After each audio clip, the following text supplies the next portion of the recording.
Nunna kan nasak tur hi Christian labu number zathum som thum pali la thatak mai ania Nunna kan du berte hi kovel thil ral thei anga ma taka aral thin hi in pero tila khania he la hi athunon tak hi kan satik lo deuh hlek thina tlang puin in pero Isuana ko lai che hianin kan ti thina tam takin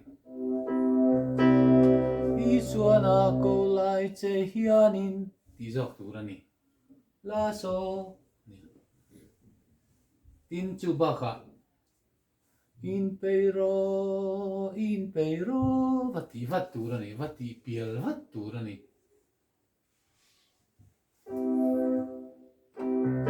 Chao khat le thun ani sachin tiang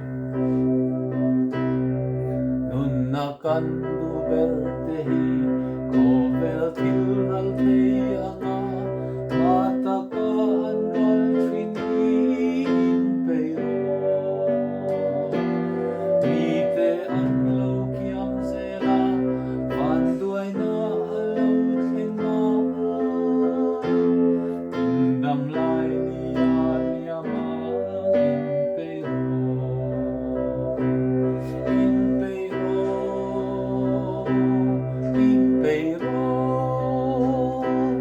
Isuana ko lai che hianin in pero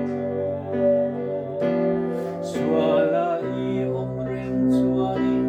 Nunna kong hon hulavi Itan kwa at layang in pero